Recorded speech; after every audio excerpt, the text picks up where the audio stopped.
Are any of you people members of the World Future Society?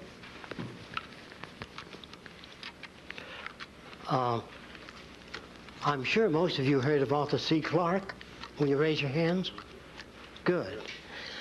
He said that if he wrote a book that everybody enjoyed and understood, he said he wouldn't be saying anything new. Think about that. What I'm going to talk about is going to change some of your lives, the way you look at yourself and the way you look at the world around you. The subject matter is not the kind of matter you get from ordinary sources or books. So I would like your participation in an experiment. And some of you might be able to tell what it is that I draw on the board before I finish. And if you know what it is, interrupt, say, I got it. So I'm going to start. Can all of you see the board? I don't think I can make it with this.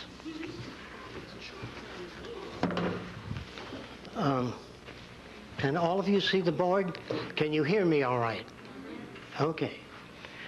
The minute you know what it is, interrupt.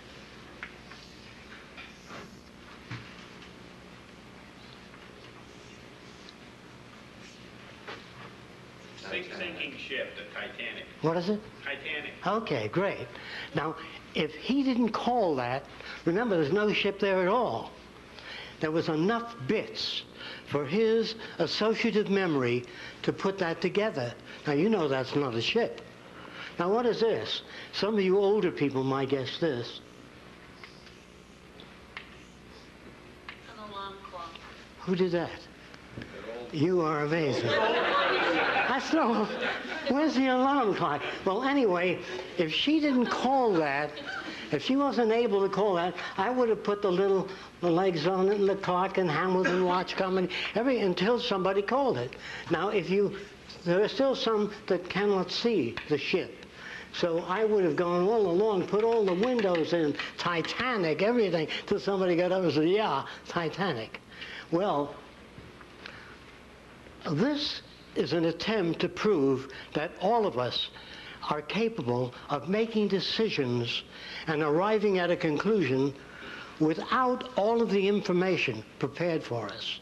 That is a unique quality in human beings.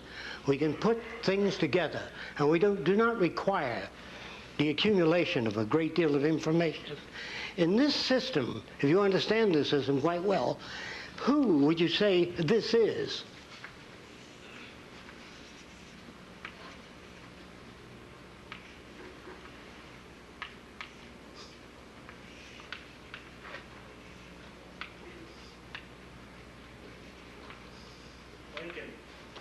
Who said that? Who said that? Lincoln. I don't see Lincoln, but it's Lincoln. It would have been Abraham Lincoln. When I got through with it, I would have gone on with a beard and all of the stuff. So this is just to prove that people can put something together. And I'm going to try to explain to you just what creative thinking really is. Now, I'm going to use old language, the language that I use with people who are not familiar with this way of thinking.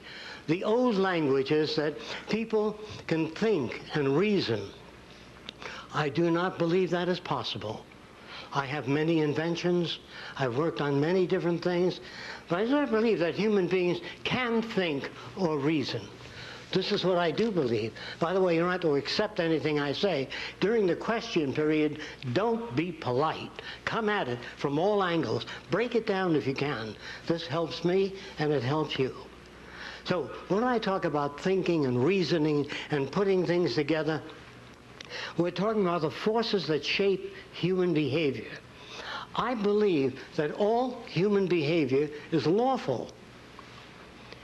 That the reactions and values that all people have are perfectly lawful to the environment that they come from.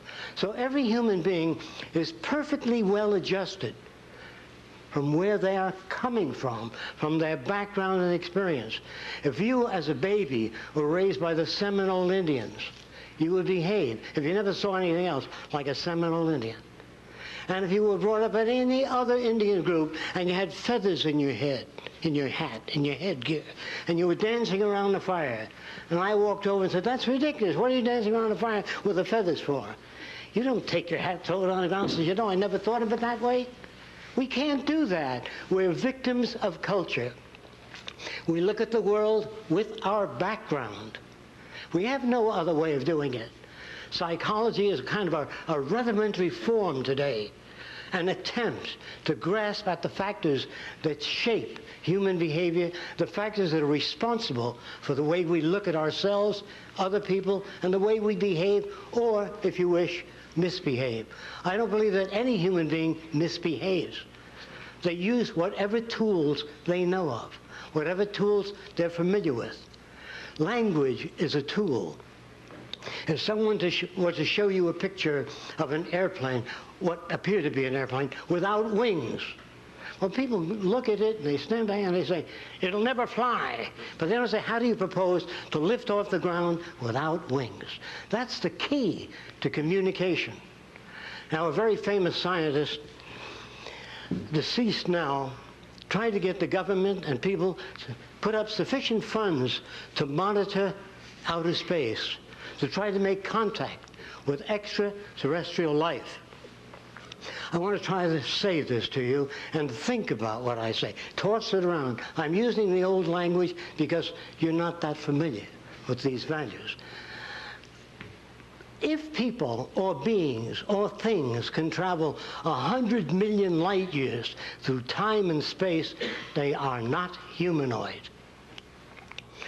The storage system for water would occupy miles, and all of the facilities required by humans would take up tremendous amounts of space and require tremendous amounts of energy.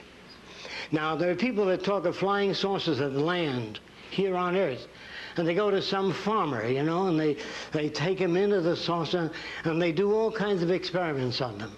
Now, first of all, people do not travel hundreds of millions of light years to pick up some farmer and ask him what kind of suspenders he wears.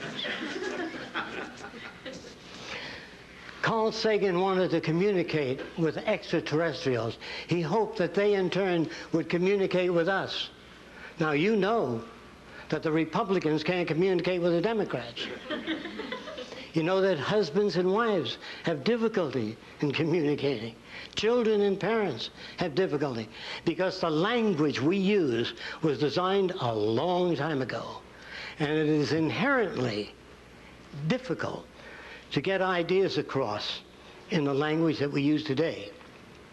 However, when engineers meet and talk, they speak a different language. One engineer might present a very thin cable and says, "This can support 5,000 tons." And the other engineer says, "What's its tensile strength?" And he's given that information. Then he puts it in a machine. I don't know whether he knew this. And he snaps it to make sure that it holds to that. When engineers design an airplane, well, we'll probably be chasing this around. They do all the calculations. This is a front view, a very rapid drawing of a front view of an airplane. They do all the rapid calculations, and they figure what that wing will be able to support. And after all their calculations, and after they're certain, they then pile sandbags on the wing. Did you know that? Until it breaks off, to make damn sure that it does the job. Now, that does not exist in everyday language.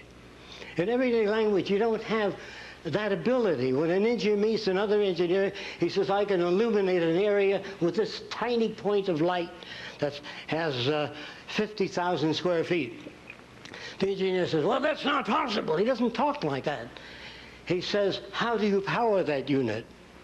What kind of voltage does it take? How do you illuminate that spot?"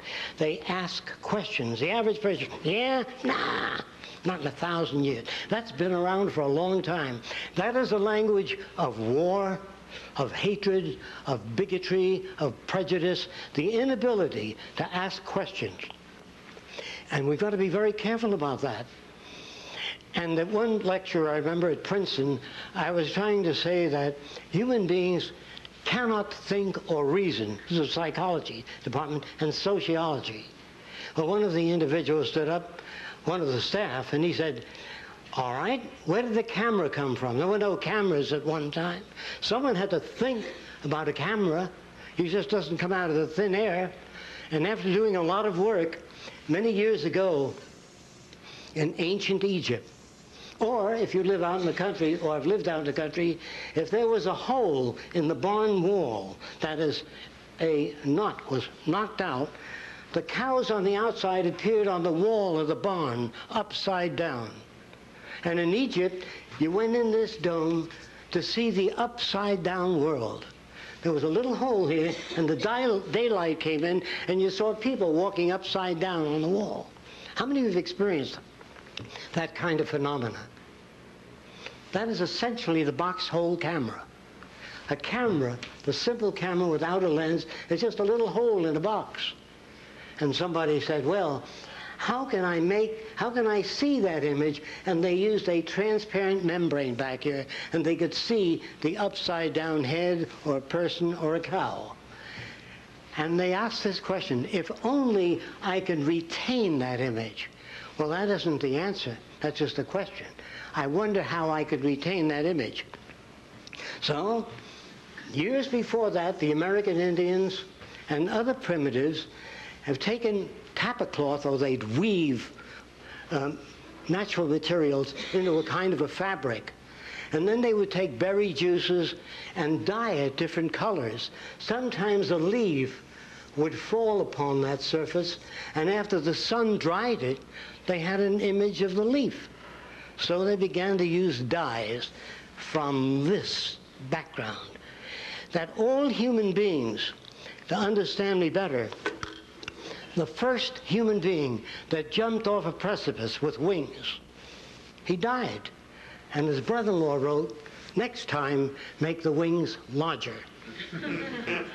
No one starts out right away and solves a problem unless you have a tremendous background in many different areas. Well, the next guy that jumped off, he jumped off with the larger wings. And he flew a little, and then they went. And the old fisherman said, you got to brace them wings, like a boat, like a mast. They're not going to hold, so they braced it. And then they jumped off the precipice, this individual, and he flew, and he hit a tree. And he hurt his leg real badly. And his wife said, you know, John, a fish has a rudder. Good point. And they stuck the rudder on the airplane. No one ever sat down and invented a television set, an airplane, the electric light, wireless. None of that came about by men walking in deep concentration. And then through some ethereal substance, bingo, the idea is formulated. It doesn't work that way. It's hard work. And I make more mistakes than anybody I know, because I try more things. There's nothing wrong with building something and finding out that it doesn't work. This is where you get your experience. There's nothing wrong with criticism. I remember the first model airplanes I built went nosing into the ground, and I was ashamed of them. And a young engineer told me that my center of gravity had to be corrected. That is, move the wing forward. And so all of us stand on the shoulders of one another, and we shape the future. Another question that was asked, well, somebody had to invent the bow and arrow. Somebody had to think of it. It just didn't come out of nowhere. Well, I talked to many Indians, and after talking to many Indians, this is when I found out that Indians used to skin animals, and this is a lousy drawing of the skin of an animal stretched out in the sun. When the Indians got back, the skin was half the size. It shrunk and became thicker. And they didn't like that at all.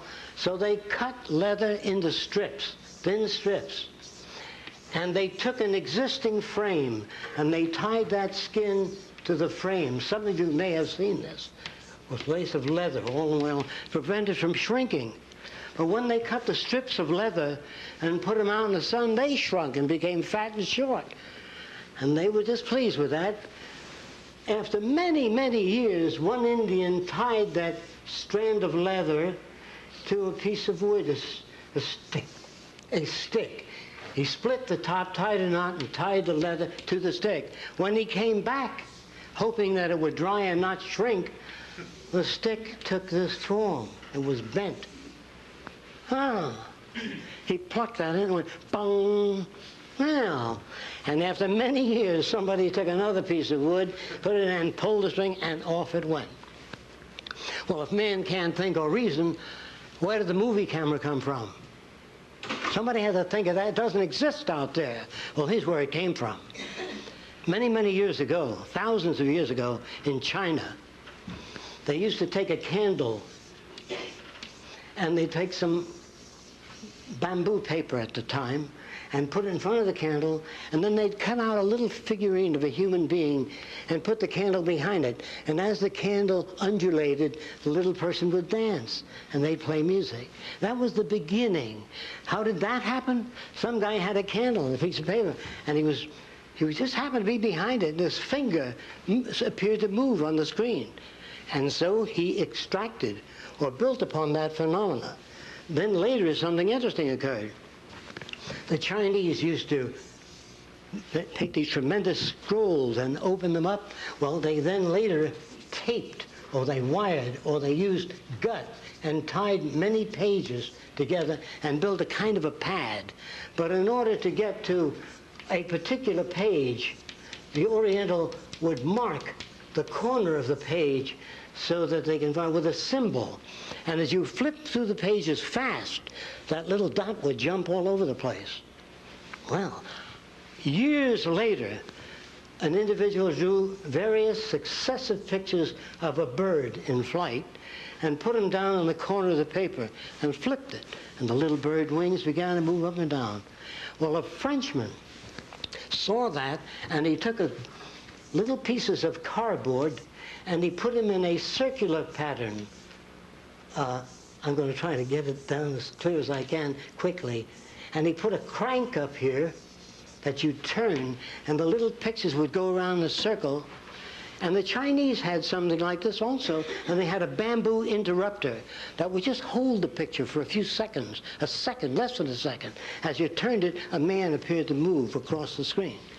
Well, a Frenchman machined that out of brass, did a beautiful job, and when you turned the crank, the person walked with smoother motions rather than these abrupt motions. Edison saw that unit that the Frenchman designed, and he turned it into this position. I guess I can't work with that microphone. Can you hear me back there? Okay. And what happened is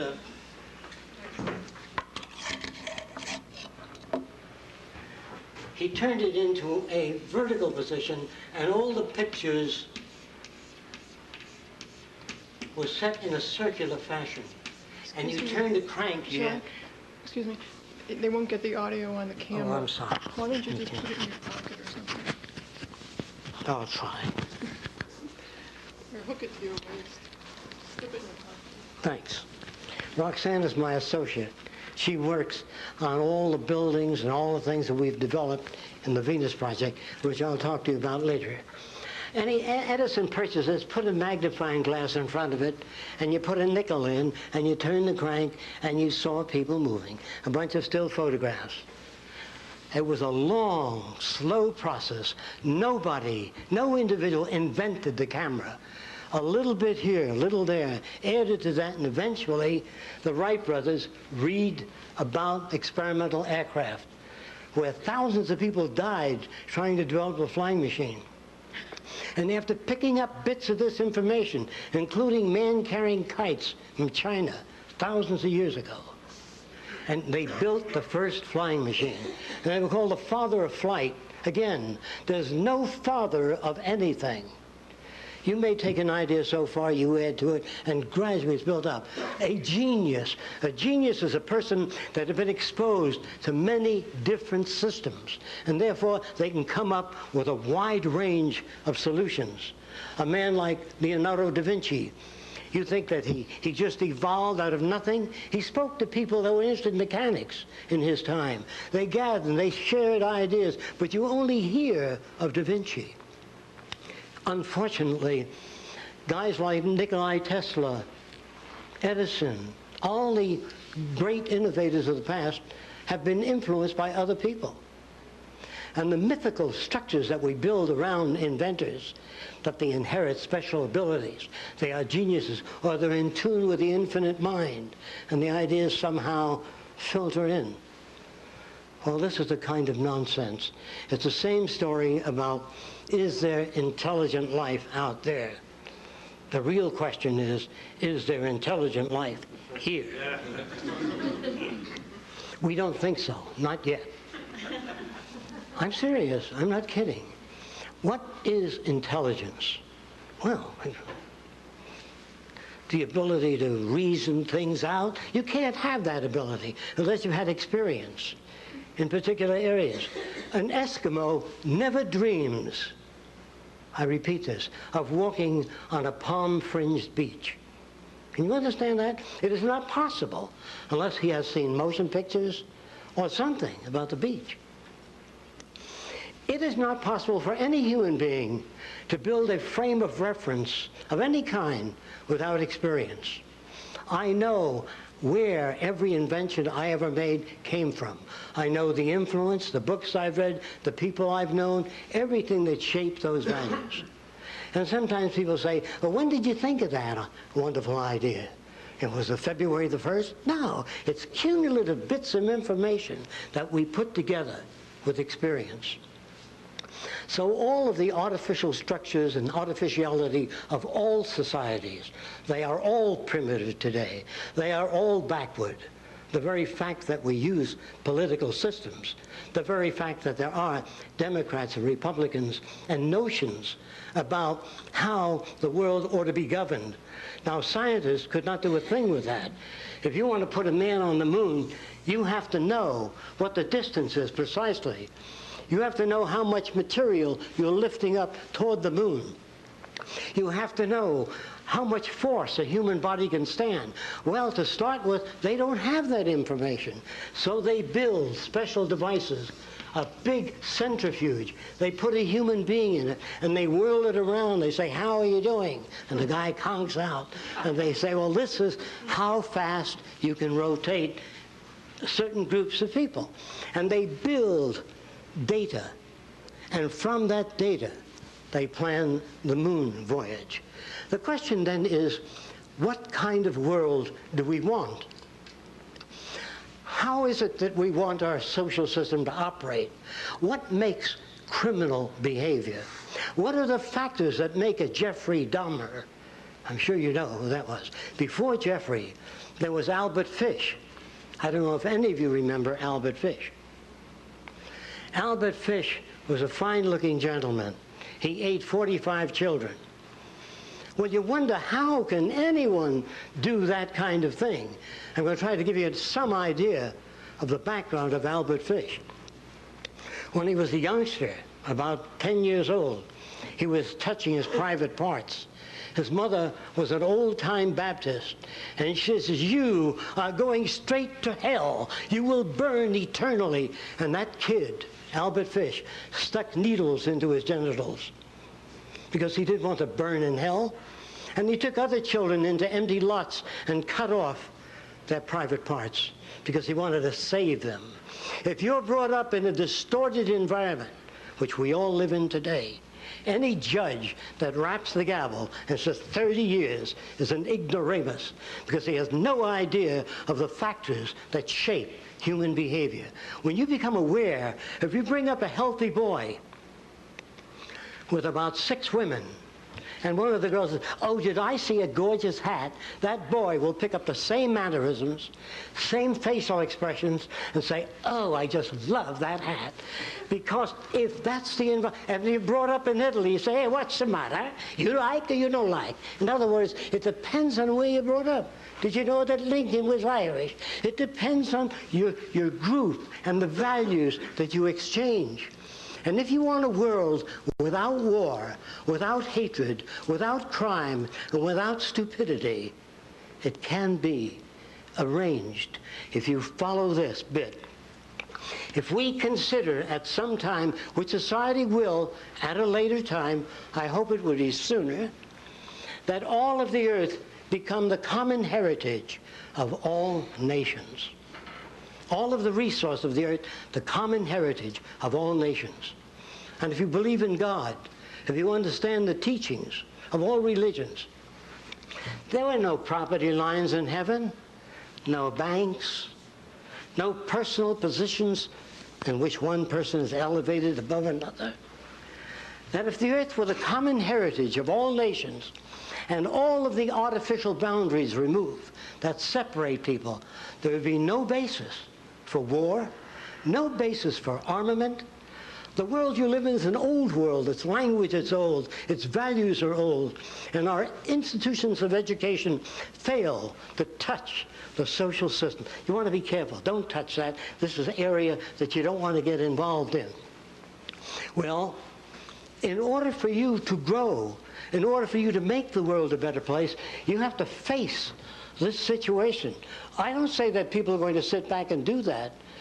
According to all historical records, no civilization, anyway, to my knowledge, has ever sit back to plan the future.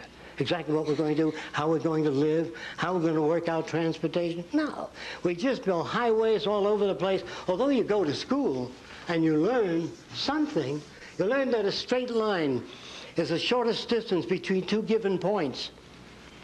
Well, look at a road map of the United States, and I think you'll find spaghetti all over the place. Rarely do you see that. Look at your cities, every building a different size and shape. This does not express individuality. It's utter chaos. At 4 o'clock, all the cars come out of this building, and they can't get across that bridge. So you've got to build another bridge. So you elect people to political office that are totally incompetent. They are neurally bankrupt. I don't care whether you're Democrat or Republican. They don't have the value system to solve these problems that exist. They are not educated in that way. They're brought up with a uniform set of values. And they go out into the world, and this was a sad story of coming events. There are computers today, there are machines in existence today that can handle 500 trillion bits of information per second. No human comes anywhere near that. And you think that in the next 15 or 20 years there's going to be people in government? No way. For example, if you took a group of computers and arranged them in a special fashion and ran the electrical tentacles out to the agricultural belt with probes into the soil, when the water table dropped, that would turn on the pumps and bring the water into the area. If the nutrients changed, it would pump nutrients into the area. What kind of world do you want? I don't think any of you here, maybe a few of you, might remember when human beings used to operate elevators. They'd turn a crank. They never quite got to the floor, up and down. Finally, they became automated. Step back. It's a lovely day today. How are you, Mr. Jones? If they scan your face, and they'll take you exactly to that floor. After that comes the transveyor, an elevator that moves up and down, sideways, all directions. You get on it and verbalize, I want to go to the art center, music center, and it'll take you there. The kind of world you live in and the automobiles that exist as transportation units are dangerous because they have a bumper in front and one in the back. And I'm sure that if an extraterrestrial visited the Earth, they say, what are those shiny things in front and back of the vehicle? Well, they're bumpers. They prevent damage. Well, don't you ever hit on the side? Why isn't the bumper all around the car? And then they came with the airbag. And they put an airbag in front of you. If you get hit on the side, your head goes right through the glass. They had a long time, the automobile companies, a long time to solve those problems. And then you see motorcycle policemen pull over. What do you think you're doing? See, all you have to do in a car, if you wanted to, I wouldn't do it. I wouldn't even put this in a car, is put a sort of a chimograph or a cylindrical recorder. When you go through a 30-mile-an-hour zone to 50 miles an hour, it's recorded on there. And every month you have to tear that strip out of your car and mail it into the police department. Well, the police wouldn't like that. But how many violations do you think you'd have? There are better ways than that. You just make a car intelligent. Now, here's what that means. How intelligent can a machine be? Well, if you took there's a little gadget called a pressure transducer. If you squeeze it, it generates electricity. So let's put one in each tire. And let's say that you kick the front right tire. It goes to a recording, says, ouch, my front right tire. Now, of course, if you kick any tire, it'll verbalize. But if you kick it hard, it'll say, ouch, my front right tire. And if you kick it again, you say, who do you think you are? Do you want to give a machine feelings? Do you want to give a machine compassion, love, warmth? I'll tell you why they leave it out of machines, because it doesn't work. Human emotions that you learn are the most significant and most important differences between men and machines. Human emotions are a very touchy subject. It's like racing your engine at a stoplight, you know. It doesn't take you anywhere. It doesn't serve any purpose. If you get a lump in your throat when you see hungry people, that's emotional. But when you increase the agricultural yield per acre, that's caring. That's love. Love is transforming all of the verbal and paper proclamations to a way of life. The shameful thing about our century is that there was only one Edison, one Louis Pasteur, one Nikola Tesla, one Madame Curie. We should have had thousands of them, and we will, once we get rid of the artificial boundaries that separate people. Once we get rid of nationalism, patriotism. Again, I do not mean to offend anybody. All that I ask you to do is think about this, toss it around. This is what the Venus Project advocates. The Venus Project is a design for culture in which we bridge the difference between all nations. How is that done? By a universal language, the blueprint. If you open a blueprint in Japan, they know what you're talking about.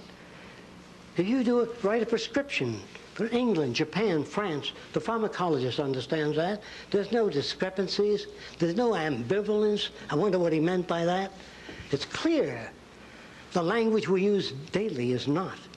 The language of warmth and love are verbal excuses and verbal outlets for some people for avoiding their responsibility to make the world a better place for everyone. The smarter your kids are, the richer my life. Every kid on corner shooting up drugs, going nowhere, you're going to have to pay for in the future. Therefore, it is efficient and functionally selfish to build a better world for everyone. If you try to do it, people come to me all the time and they say, can you design a city with a wall high enough so when the U2K problem comes, or if the system breaks down, or the banks fail, we will be protected? I said, sure, I can design that, but there are people that will drive by with launching mechanisms right over your little wall. There's no place you can hide. We have 25 acres. People call it Eden 2. It's beautiful. But if the bottom falls out of this culture, there will be people at my front gate with children. How about some food just for the kids? The next day, 50 people. Everything looks solid to you. Everything looks solid and stable. And the future looks promising. But here's the truth. I have seen an XY plotter. That is a machine that moves in 3 dimensions. They put a scalpel in that machine and an X-ray of a brain tumor. And this machine removed the brain tumor on a cadaver in about 1/10 the time. And doctors think, oh, just the industrial worker on the production line. He's on the way out, but not me. I can think. Well, let me say this again. The typewriters that work the speech, today you talk to your computer and you get a type, and also corrects your English, restructures your sentences, makes recommendations. How much longer do you think people are going to be in positions in industry and government making their own decisions. We don't believe that anyone ought to make decisions. We believe that people ought to arrive at decisions. Now, here's what that means. You go across the country and pick up samples of the soil from all over the nation. You bring it to Central Agriculture, analyze that soil, and then turn to your health department and ask them what people need. Manganese, whatever they need. And what is this soil good for? What should we grow? Tomatoes, and then rotate the crop, move to something else. That's what I mean by surveying the conditions. Not, what's your opinion? What's your opinion? Democracy is a crude and vulgar system, and should have been phased out centuries ago. But we don't have enough outside points of view on radio and television. When I talked this way on the Larry King Show, he said to me, just a minute, I depend on those people that you're attacking. I wasn't attacking the automobile companies. I just said that if you did that, it would be safer. If you put proximity units on automobiles, most of you have them in your home now. When you walk over the building, the light goes on. That's a proximity unit. Put that in your car, and if you're backing up and a child is crawling behind you, it stops, no matter how much you step on the gas. I don't want any sign slippery when wet. I want an abrasive put in the highway and take that sign down so it's not slippery when wet. I don't want to say to kids, stay away from drugs. I want to make life so interesting for people that they don't want drugs. They don't want to dull their senses.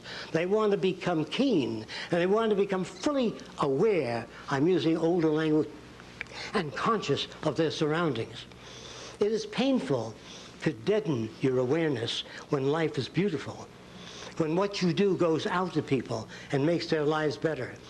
In one session at Princeton, I changed the values of many people. They walked out discussing this for years thereafter, and I still get letters today.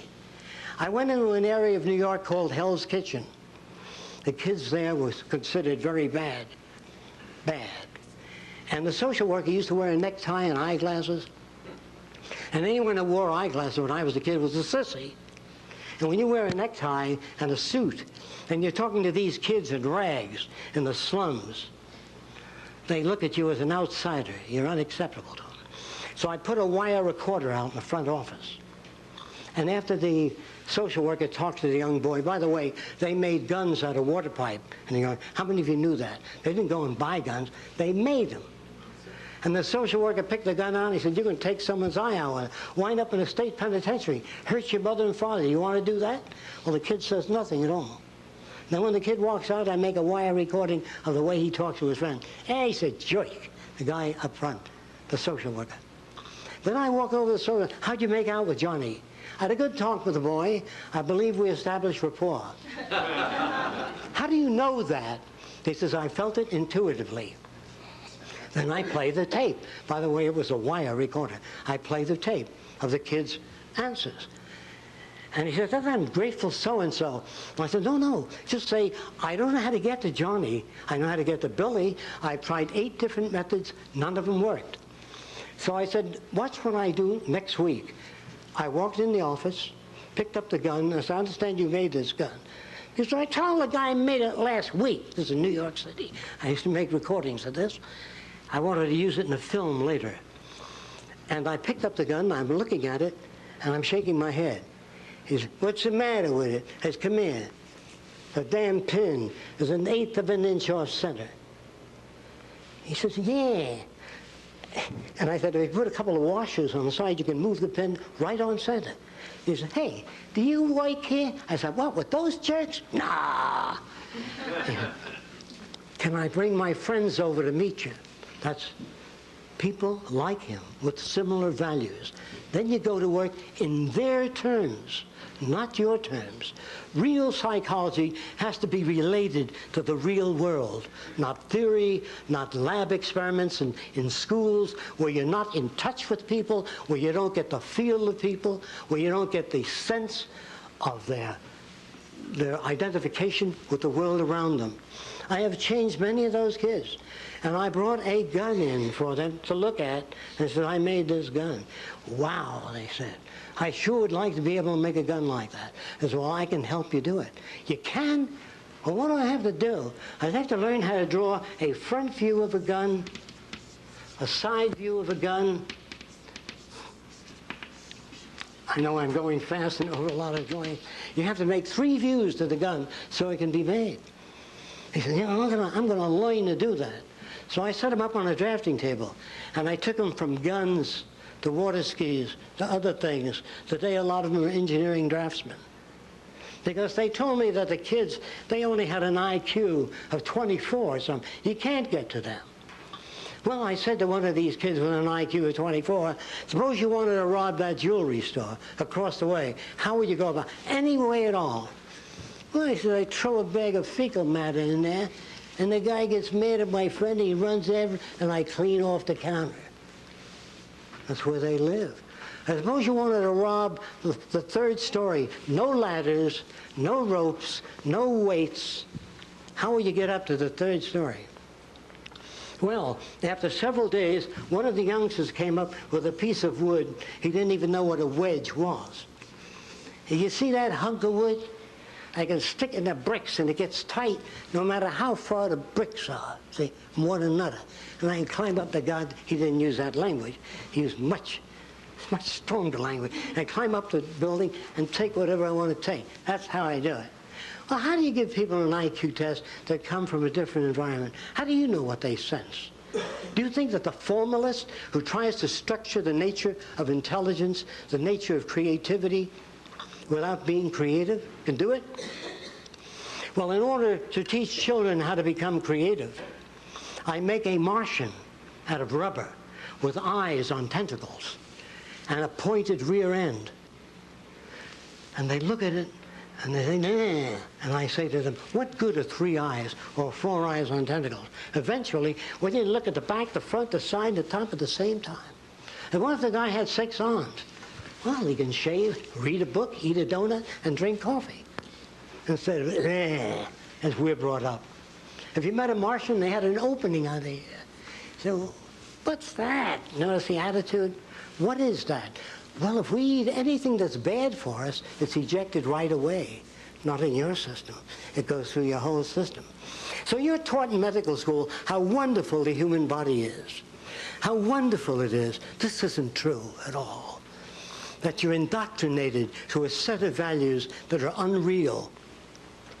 And in order for me to get these ideas out there, it's extremely difficult because we need films, we need equipment in order to do that.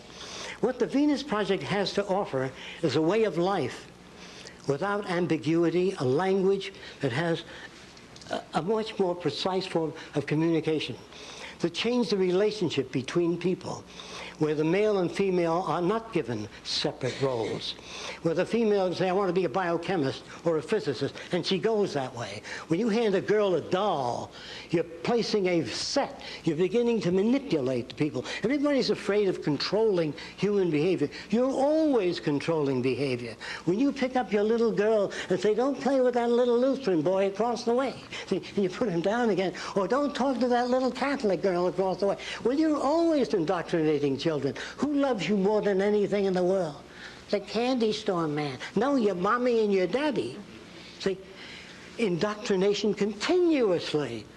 And then all of us together sing, we are free. Let's go. We are free. So beware. Whenever you hear of freedom and all that sort of thing, watch out. Because a real free society, the closest I've ever come to it, was in Polynesia. I lived in the South Pacific Islands for a while, and the natives gave me bananas and coconuts. All that. They were very generous, and they had no word for work. Would you believe that? They went fishing all day, they played, they had luau's. And they said, Jacque, you know, what you want? And I said, well, I would like an outrigger canoe. And they built one for me. A few days after they brought it to my hut, I heard some rustling outside, and they were all carrying the canoe away. I said, what's going on? Said, you no use. It was a different value system.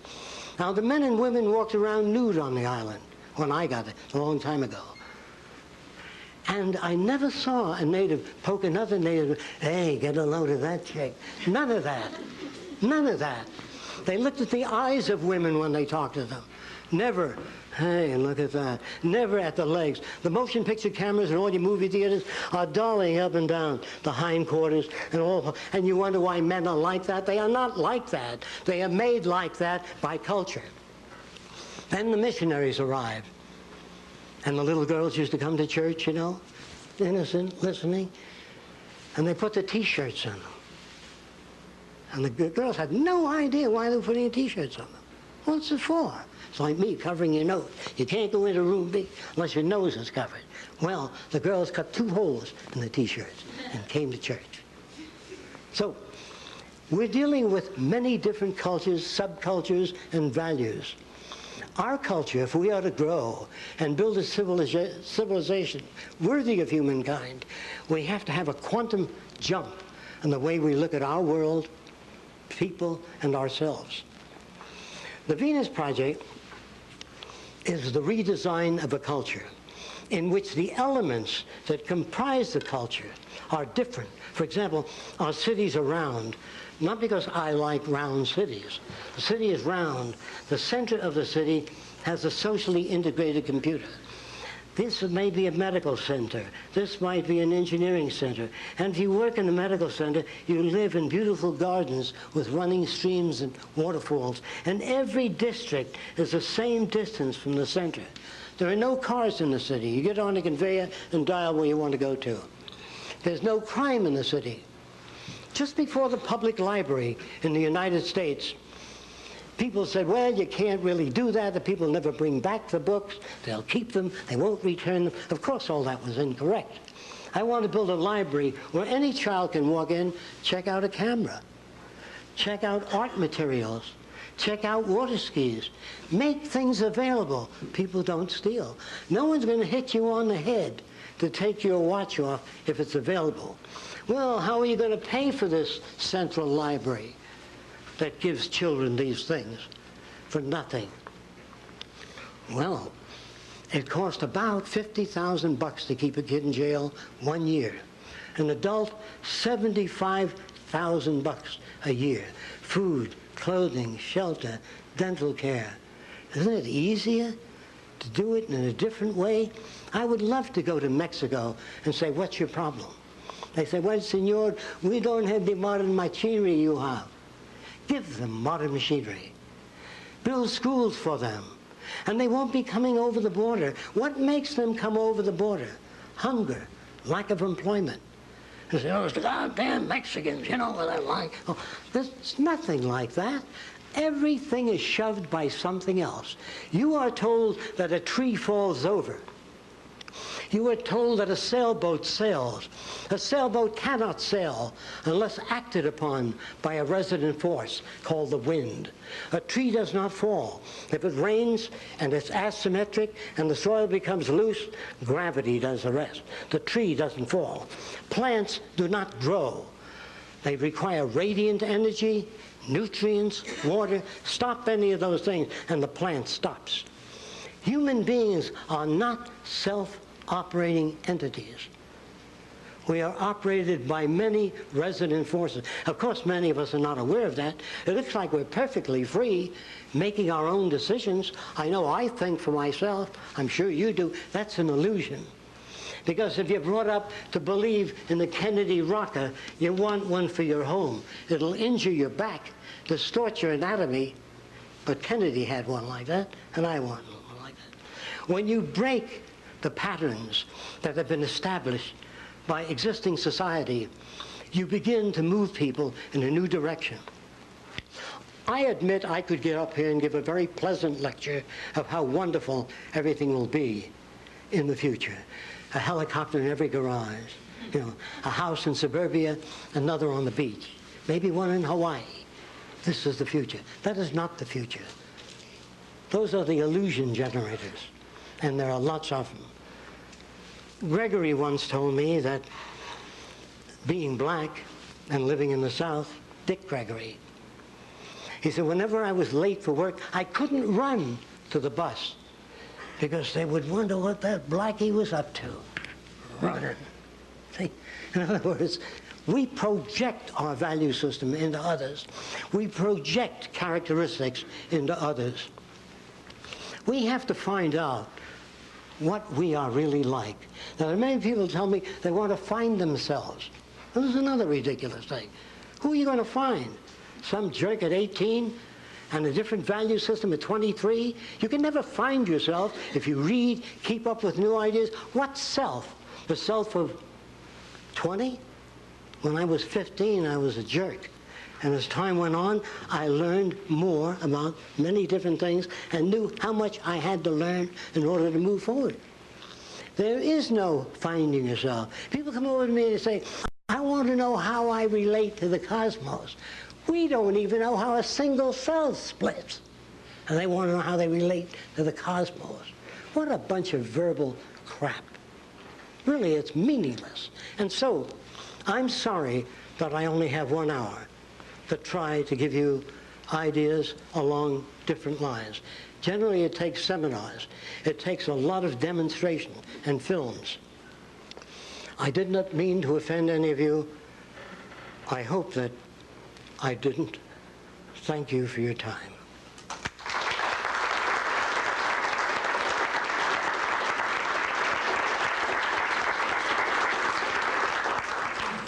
I'm sure the audience has some questions. Fire away. Yes. I teach middle school kids. What do you see? I'm a little hard of hearing. I'm sorry about that. I teach middle school kids, and I wondered some of your philosophies of education. And Okay. what in that Got the applies point. to you. For example, in our city design, we have big lakes. We've made all these lakes. They exist. It's real. We have modern structures there, all different. Roxanne said to me, my associate, she said, Jacque, I just don't want to draw pretty pictures of buildings. I want to build them. I want to make them. And she did all the cement work. Then one day she came over and she said, how about a swimming pool? And she was with a girlfriend. I said, when do you girls want to start? Well, we never built a pool. They built it in 2 weeks, a beautiful pool. We'll show you pictures of it. And so we built a big lake in the city. And there's a hill in the middle of the lake, about 80 feet up out of the water. And on top of the hill is a craft shop where children can build anything they want to build. But in order to get there, you got to get in a boat and row it. Instead of lining them up and say, come on, everybody together, forward, backward, now. Arrange the environment so you have to row to get to the hill. You have to climb the hill to get to the craft shop. And an automobile or anything you build will not go together unless 4 children pick up the car and the others put the wheels on. Instead of saying, I want you people to work together and cooperate and stop fighting, arrange things so that it works that way. That's what nature does. When a fox, a baby fox, sees a porcupine, and says, wait, what have we here? He says, I don't know. And he gets close to the porcupine. Finally, he gets a quill, and he stays away from the porcupine. But if you raise your children and try to avoid experiences that had hurt you, and you buy them every toy that they want, you produce a blob of Jell-O. Some degree of challenge, some degree of stress is necessary. And so we build an environment, try to answer your question, with the elements so arranged as to produce what you call creativity. Can I give you one more bit on that? All right. Is there anyone else interested in creativity in children? You raise your hands? Okay. What we do is I ask a child to make a drawing. Anything they want to draw, and this is what they usually do. Can everybody see the blackboard? Well, I'll draw it up here. They draw something like this. I'm talking about 4- and 5-year-olds. And then they draw something like this. And then most of them do something like this. I'm sure you've all seen those drawings. In fact, I'm sure many of you draw that way today. And so the teacher gives them some crayon, and they color it, and she hangs it up. This is little Billy's drawing. But when she tells Billy that this is the way we spell cat, and Billy says, I see, and he comes back with something like this. Can you see that? The teacher says, that's wrong. That isn't wrong. Most of it is appropriate. It's just this that we change. So I say very close. We just substitute this with something like this. Then the child comes back again with something like this. I say, much closer, much better. Only we turn this around so you can put the A inside of it. Say whatever you have to say to get the idea across. Instead of saying, well, that isn't what I told you. Well, you're just using that child as an outlet for insufficiency. Then I do this with the children. I have them draw the letter T. And I say, which one of these look like a peach pit? The child generally picks this. I say, those of you back there, I'm sure you can't see that, and the blackboard is fully cluttered, and I don't have, here, I'll try to clear an area where most of you can see. The child draws the letter T, and he draws a peach pit in the middle. Then he draws one peach pit here and one there, and he takes out the middle peach pit. Then I say, what is this? They say, that's a bunch of birdies flying. I said, good. You move down a peach pit and a half and draw the letter V upside down.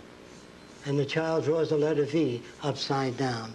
Then he draws a birdie under the V, one peach pit down, like this. And then he joins another birdie to that and a half round beneath that and one peach pit above. He does this. And then I say to the child, what is this? That's a heart. I said, good. Half a heart from the top of the eyebrow to the bottom of the nose. And they move from that offensive drawing made by the child to this in less than a half hour. And I'm talking about 5- and 6-year-olds moving into this realm, drawing sports cars, turning them around. And we give them crayon and chalk because we want them to bring out their artistic ability. You can't bring out anything if there's no basis or structure for it.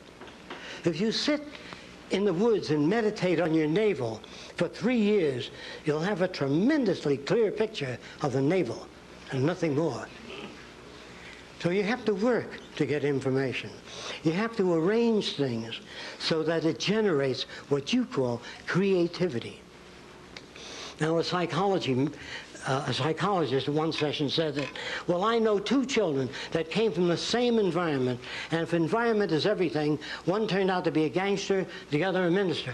If environment is everything, how do you get those differences? The minute you pick up one child and start playing with it, and the other stands there with that lip out, you're making jealousy and envy. There's no such thing as the same environment. So when I pick up my little girl, I pick up my older little boy. You never work with one child. Why can't you keep your area clean? Your brother does all the time. You leave all your things around. Well, when he trips and falls down the stairs, his brother smiles, an inhibited smile, of course. But he does smile. So we build these artificialities in the world we live in today. We've got to interfere and change things. Those of you that would like to know more about the Venus Project, we have a video, a tape, and a book introducing the basic conceptual layout of what it's about. Any other questions? I can't go into more detail. Yes? I find your views about the future interesting, but how do you account for human nature? How do I account for what? Human nature. Human nature. Human nature is the way people have found other people to behave over many long years. They appear to manifest greed, jealousy, envy, even animals. If you take a cat and put it on your lap in the presence of the dog may growl. And a psychologist, that's what I mean by the nature of the beast.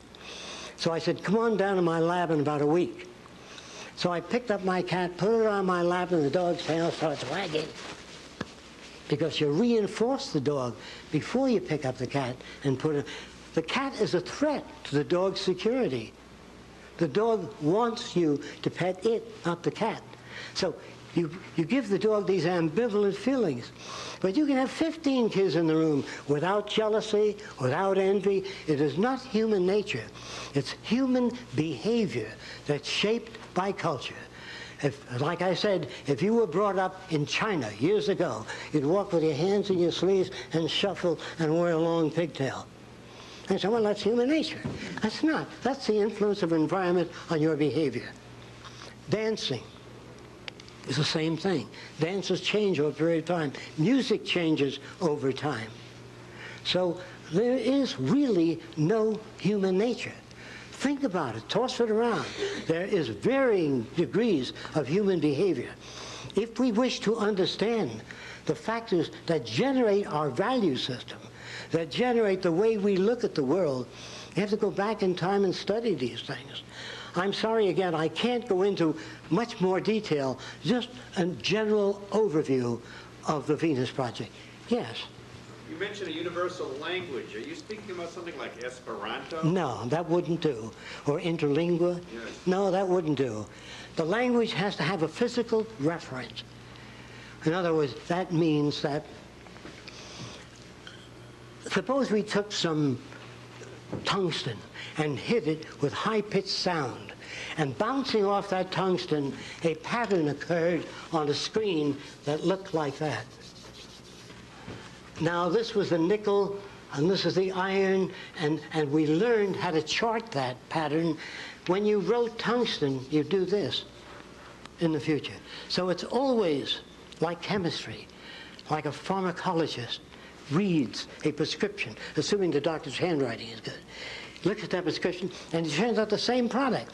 We don't want individuality in that area. We want uniformity. Is there a place for individuality? You know, in the next few years, the word individuality will go the way all the other crude and vulgar terms went. Individuality, when you buy a Mercedes, if you can afford it, and you turn the key, you want it to start, not sometimes, all the time. And when you turn, you want it to turn. And when you put the brakes on, you want it to stop. So it's called quality control. Variations in human behavior, which we call individuality today, is poor quality control. In the future, the question people, then wouldn't everybody be uniform then? Well, the question of uniformity is essentially this. They will uniformly like anyone they meet, uniformly share ideas and resources, uniformly share knowledge with everyone else, and uniformly courteous to everyone else. That's the only kind of uniformity. As far as the accumulation of wealth, property, and power, this would be considered part of the age of the Bulgarians. To us, this is all normal. This is a thing to do, to become successful. Well, in my early days, I wanted to be successful, and a company came to me and he said, we have a bunch of Mexican women and Indian women that sit at a conveyor belt, and they pick the black beans, and they pick the white beans, throw them in another box, and they said, can you improve that? I said, how far do you want to go?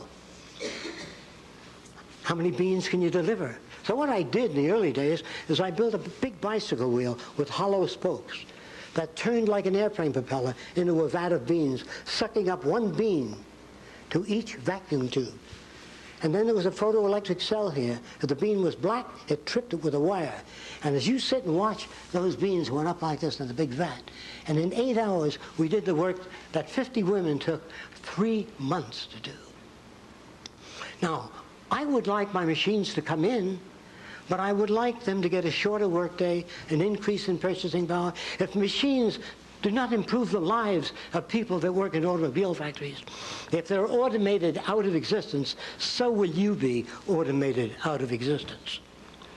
All of us can be automated out. Roxanne recently had some area, she does architectural renderings, site plans. There are machines that do that some years ago. CAD. There are machines today that make models. If you take a vase and put it on the table and it's scanned, they have a laser beam that penetrates a fluid and solidifies that fluid in the exact shape of that vase. You can do it to England, China, anywhere in the world. And I want to repeat this. Machines today, that is 3 months ago, could handle 500 trillion bits of information per second. I don't care how many humans you get together, there's no place for human behavior in the next 20 years. There's no place for human participation in the next 20 years, or maybe less. No one can predict the future precisely. I am not gentle. I don't pull my punches. I can't afford it. I respect you. I like you too much. I would rather tell you things as they are, not generate additional illusions.